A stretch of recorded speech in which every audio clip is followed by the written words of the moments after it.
Baru digunakan pertama kali, inilah 5 keunggulan rudal presisi PRSM yang dipakai AS serang Iran.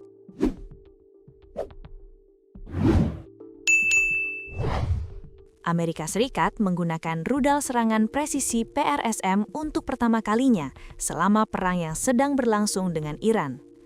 Komando Pusat AS atau CENTCOM mengungkapkan rudal tersebut digunakan untuk melumpuhkan kekuatan militer Iran dan Garda Revolusi.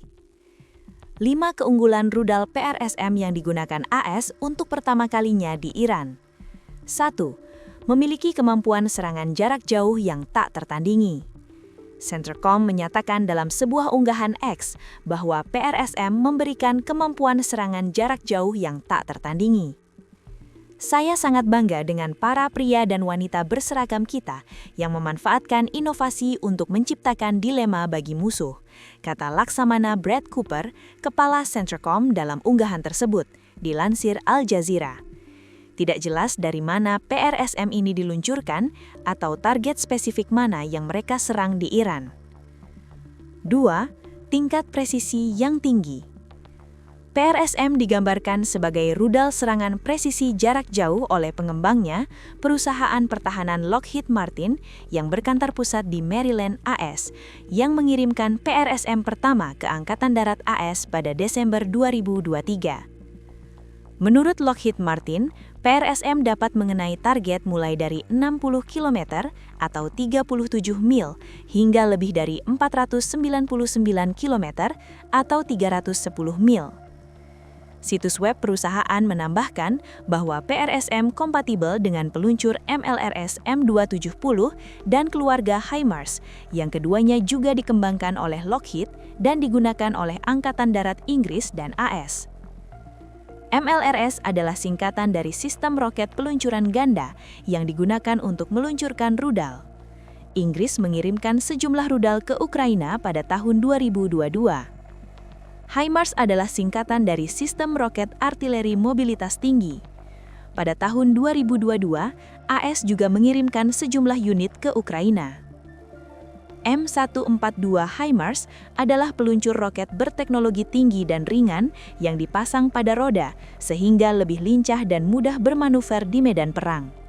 Setiap unit dapat membawa 6 roket berpanduan GPS atau rudal yang lebih besar seperti Army Tactical Missile Systems atau ATACMS dan PRSM yang dapat diisi ulang dalam waktu sekitar 1 menit hanya dengan awak yang sedikit. 3. Bisa dibuat dengan cepat. Lockheed Martin menambahkan bahwa PRSM dapat dikembangkan dengan cepat. Kami siap memproduksi dan mengirimkan untuk memenuhi jadwal yang dipercepat Angkatan Darat AS untuk prioritas tembakan presisi jarak jauh ini, kata situs web tersebut. PRSM memiliki arsitektur sistem terbuka, yang berarti lebih mudah untuk memasang komponen baru, meningkatkan suku cadang, atau bekerja dengan peralatan dari perusahaan lain. Demikian pula, PRSM bersifat modular dan mudah diadaptasi, memungkinkan komponen untuk diganti. Mereka juga memiliki fitur EM Energetic Payload atau Insensitive Munitions Energetic Payload yang membuat ledakan lebih aman, kata produsennya. Ini berarti hulu ledak berbuat dari bahan peledak yang cenderung tidak meledak secara tidak sengaja jika terkena api, pecahan, atau kecelakaan, tetapi tetap meledak dengan benar ketika dipicu sesuai rencana. 4. Mampu mengangkut rudal lebih banyak. PRSM pada akhirnya akan menggantikan ATACMS yang saat ini ditembakkan dari peluncur HIMARS, secara signifikan meningkatkan jangkauannya dari 300 km, 186 mil, menjadi lebih dari 499 km, 310 mil, tanpa mengubah kendaraan yang membawa rudal tersebut. PRSM juga menawarkan 2 kali lipat muatan rudal dari ATACMS. Sementara peluncur HIMARS mampu membawa 1 rudal ATACMS di POD-nya, ia dapat membawa 2 PRSM per POD.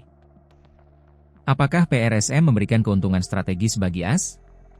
CENTCOM mengkonfirmasi bahwa PRSM telah digunakan dalam serangan AS dan Israel terhadap Iran, yang diberi kode nama Operasi Epic Fury dan diluncurkan pada 28 Februari.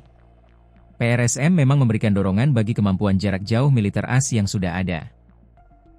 Negara-negara Teluk seperti Kuwait, Arab Saudi, Bahrain, Qatar, Uni Emirat Arab, dan Oman, khususnya semenanjung Musandam, yang memiliki pangkalan militer yang menampung aset dan pasukan AS, setidaknya memiliki wilayah dalam radius 400 km, 250 mil, dari Iran.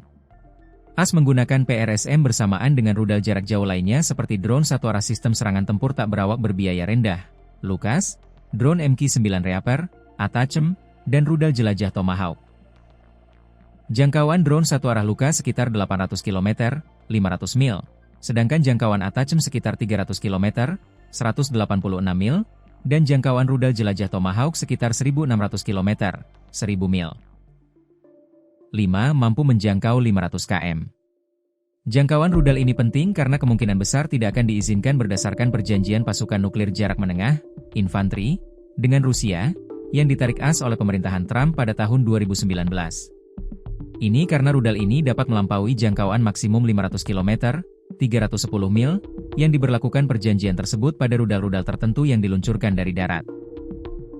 Perjanjian tersebut ditandatangani pada tahun 1987 oleh pemimpin AS dan Uni Soviet, Ronald Reagan dan Mikhail Gorbachev.